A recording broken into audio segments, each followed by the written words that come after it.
بسم اللہ الرحمن الرحیم۔ السلام علیکم۔ اعتزاز احسن کہتے ہیں کہ ایک سینئر وکیل نے مجھے واقعہ سنایا کہ دنیا میں بڑے بڑے کتوں کے مقابلے ہوئے ہوں گے، لیکن جو کتوں کا مقابلہ ہمارے گاؤں میں ہوا ایسا تاریخ میں کبھی نہیں ہوا۔ یہ واحد کتوں کا مقابلہ تھا کہ جس کی 3 مہینے تک لگاتار ٹانگوں پہ بیٹھ کر سپیکروں میں اعلانات کیے گئے۔ یہ مقابلہ گاؤں کے چودھری اور میراثیوں کے سردار کے مابین ہوا، جسے دیکھنے کے لیے بہت دور دور سے لوگ آئے، کیونکہ یہ کتوں کی لڑائی کم تھی اور جنگ زیادہ تھی۔ آخر وہ گھڑی آن پہنچی۔ پھر اس دن گاؤں کے ایک میلے میں کتوں کی لڑائی کا مقابلہ ہوا۔ فائنل میں چودھری اور میراثی کا کتا مقابلے میں آمنے سامنے آیا۔ اتفاق سے میراثی کا کتا چودھری کے کتے پر غالب آ گیا اور چودھری کا کتا میدان چھوڑ کر دم دبا کر بھاگ گیا۔ بس پھر کیا تھا، میراثیوں نے ڈھول کی تھاپ پر پورے گاؤں میں ڈانس کیا اور اپنے کتے کی جیت کا جشن منانا شروع کر دیا، اور بڑے عجیب و غریب قسم کے دوڑے اور مائیں پورے گاؤں میں گلی گلی گاتے پھر رہے تھے۔ چودھری کے لیے یہ لمحہ بہت تکلیف دہ تھا، مگر سب سے زیادہ تکلیف اسے اس وقت ہوئی جب تمام میراثی چودھری کی حویلی کے سامنے جمع ہوئے اور ڈھول کی تھاپ پر خوب بھنگڑے ڈالے۔ نہ دن کو سکون ہوتا اور نہ رات کو، ہر وقت شور اور نگارے بجتے رہتے۔ چودھری کی بیوی نے اسے خوب ملامت کیا کہ تمہاری اس لڑائی کے چکر میں ہمارا تو سکون برباد ہو چکا ہے۔ اب یہ میراثی 1-2 مہینہ تو ہماری جان نہیں چھوڑنے والے اور ہر وقت حویلی کے سامنے شور مچائیں گے۔ چودھری بیچارہ بڑا پریشان ہوا۔ ایک تو لڑائی ہار گیا اور دوسرا اس کی بیگم اس کو ہر روز تانے دیتی تھی۔ چودھری نے اپنی بیوی سے کہا کہ تم فکر مت کرو، اب میں میراثیوں کا بندوبست کرتا ہوں، اور ایسا بندوبست کروں گا کہ ان میراثیوں کی 7 پشتیں یاد رکھیں گی کہ کسی چودھری سے پالا پڑا تھا۔ ویسے تو یہ چودھری ایک پڑھا لکھا اور سلجھا ہوا انسان تھا، اور اس میں چودھریوں والی کوئی اکڑ، انا، غرور نہیں تھا، لیکن میراثیوں نے اس کا اور اس کی فیملی کا جینا حرام کر دیا تھا۔ صبح و شام ہر وقت ڈھول کی آواز پر بھنگڑے، ناچ گانا ہوتا رہتا۔ بہت زیادہ سوچنے کے بعد آخرکار چودھری کا ایک دوست کینیڈا میں رہتا تھا۔ یہ چودھری کا لنگوٹیا دوست تھا اور اسے کتوں کی لڑائی کروانے کا بہت شوق تھا، اور اسے کتوں کے بارے میں کافی سوجھ بوجھ بھی تھی۔ اس نے اپنے دوست کے ذریعے کینیڈا سے ایک لڑاکو نسل کا کتا منگوایا جو 10 کتوں سے اکیلا لڑنے کی طاقت اور مہارت رکھتا تھا۔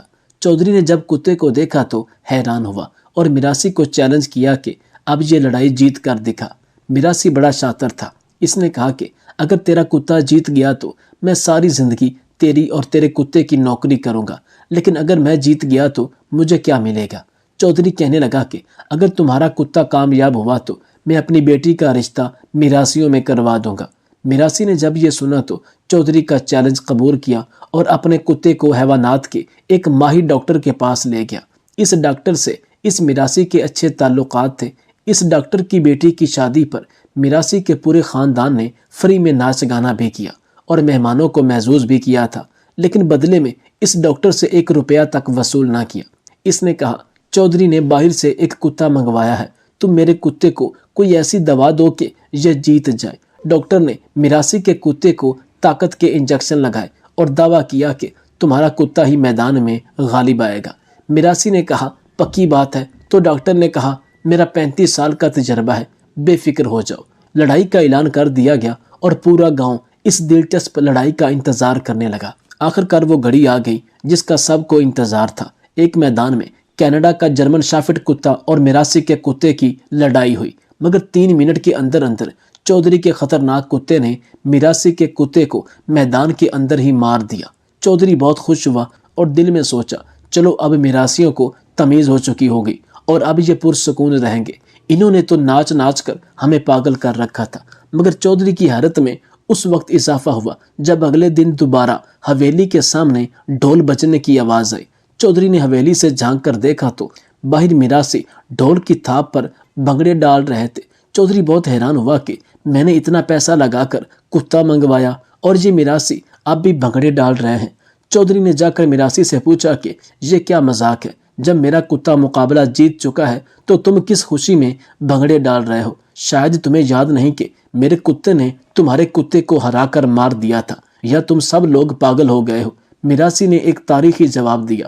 اس نے کہا، چودھری صاحب، ہم میراثی ہیں، ڈھول کی تھاپ پر ناچنا ہمیں وراثت میں ملا ہے، ہمارا جیت یا ہار سے کیا لینا دینا؟ جب ہمارے کتے نے آپ کے کتے کو مات دی تھی تو ہم آپ کو شرمندہ کرنے نہیں بلکہ وراثت میں ملے ہنر کو آزما رہے تھے، اور آج بھی ہم تو اپنا دھندا کر رہے ہیں، ہمیں ہار جیت سے کیا غرض ہے؟ یہ دوسرا واقعہ کہ ایک بہن کہتی ہے، ایک دن میں اپنے گھر کی صفائی کر رہی تھی، اتنے میں میرا بیٹا آیا اور شیشے کا ایک شاہکار تحفہ گرا دیا اور وہ ٹوٹ گیا۔ میں اسے بہت ناراض تھی کیونکہ یہ بہت مہنگا تھا اور میری ماں نے مجھے دیا تھا اور میں اسے پسند کرتی تھی اور اسے ہمیشہ کے لیے رکھنا چاہتی تھی۔ میں نے غصے سے اسے بلایا اور کہا، میرا رب ایسی دیوار گرائے جو تمہاری ہڈیاں توڑ دے۔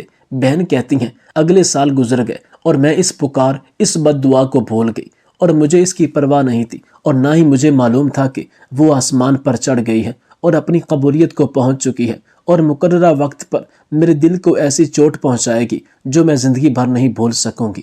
میرا بیٹا اپنے بھائیوں اور بہنوں کے ساتھ پلا بڑھا اور وہ میرے دل میں میرے بیٹوں میں سب سے زیادہ پیارا تھا، اور میں اس کو گرم ہوا لگنے سے بھی ڈرتی تھی۔ وہ میرے لیے اپنے بھائیوں اور بہنوں سے زیادہ نیک تھا۔ اس نے تعلیم حاصل کی، گریجویشن کیا، ملازمت حاصل کی، اور میں اس کے لیے بیوی تلاش کر رہی تھی۔ آئے روز کوئی رشتہ دیکھنے آ رہا تھا تو کہیں ہم رشتہ دیکھنے جا رہے تھے۔ اس کے والد کی ایک پرانی عمارت تھی اور وہ اسے گرا کر دوبارہ تعمیر کرنا چاہتے تھے۔ میرا بیٹا اپنے والد کے ساتھ عمارت کی طرف گیا اور مزدور منہدم کرنے کی تیاری کر رہے تھے، اور اپنے کام کے درمیان میرا بیٹا اپنے والد سے دور چلا گیا اور کارکن نے اسے نوٹس نہیں کیا تو دیوار اس پر گر گئی۔ میرا بیٹا چیخا اور پھر اس کی آواز غائب ہو گئی۔ کارکن رک گئے اور سب پریشان اور خوف زدہ ہو گئے۔ انہوں نے بڑی مشکل سے اس سے دیوار ہٹائی اور ایمبولینس آئی، اور اس کا جسم لے جانے کے قابل نہ رہا تھا کیونکہ شیشے کی طرح گر کر ٹوٹ گیا تھا، تو انہوں نے اسے بڑی مشکل سے اٹھایا اور انتہائی نگہداشت میں منتقل کیا۔ اور جب اس کے والد نے مجھے خبر کی تو میں بے ہوش ہو گئی، اور جب مجھے ہوش آیا تو گویا اللہ تعالیٰ نے میری آنکھوں کے سامنے وہ گھڑی بحال کر دی جس میں میں نے بچپن میں کئی سال پہلے اس کے لیے بد دعا کی تھی، اور مجھے بد دعا یاد آ گئی اور میں روتی رہی یہاں تک کہ میں دوبارہ ہوش کھو بیٹھی۔ جب ہسپتال میں مجھے افاقہ ہوا تو میں نے اپنے بیٹے کو دیکھنے کے لیے کہا۔ میں نے اسے دیکھا تو فوراً میرے دل سے ایک ہی دعا نکلی کہ کاش میں نے اسے اس حالت میں نہ دیکھا ہوتا۔ ان لمحوں میں دل کی دھڑکن رک گئی اور میرے بیٹے نے آخری سانس لی۔ میں نے روتے ہوئے کہا، کاش وہ دوبارہ زندہ ہو جائے، گھر کے تمام فن پاروں کو توڑ دے، بس میں اسے نہ کہوں۔ کاش میں گونگی ہو جاتی اور اس کو بد دعا نہ دیتی۔ کاش کاش، لیکن کاش لفظ کا وقت پورا ہو چکا تھا۔ ناظرین کرام، ہر ماں اور ہر باپ کے لیے میرا پیغام اپنے بچوں کو غصے میں بد دعا کرنے میں جلدی نہ کریں۔ شیطان مردود سے اللہ کی پناہ مانگے۔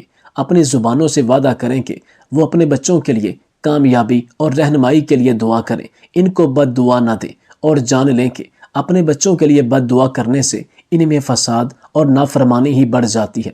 اس نافرمانی کی شکایت کرنے والے سب سے پہلے آپ ہیں جنہوں نے ان کے لیے بد دعا کرنے میں جلدی کی۔ اپنے بچوں کو بد دعا نہ دیں بلکہ اللہ سے ان کی اصلاح اور رہنمائی کے لیے دعا کریں، اور جب بھی آپ اپنے بچوں کو خوش ہوتے اور کھیلتے ہوئے پائیں تو ان کے لیے یہ دعا مانگیں، اے اللہ، میں تجھ سے دعا کرتا ہوں کہ انہیں جنت میں خوش رکھنا جیسا کہ تو نے انہیں دنیا میں خوش رکھا ہے۔ ویسے بھی ماں باپ کی دعا اپنی اولاد کے حق میں تو عرش کو چیر دیتی ہے۔ دعا سے بڑا کوئی ہتھیار نہیں۔ زندگی میں ہمیشہ کوشش کیجئے کہ دعاؤں کا سلسلہ چلتا رہے، کسی کو آپ دعائیں دیں اور کسی سے دعائیں لینے کے طالب رہیں۔ اللہ تعالی ہم سب کو دنیا و آخرت میں کامیابیوں سے نوازے، آمین۔ آپ سے گزارش ہے کہ اس ویڈیو کو لائک، شیئر کیجیے اور ہمارے چینل کو بھی ضرور سبسکرائب کیجیے۔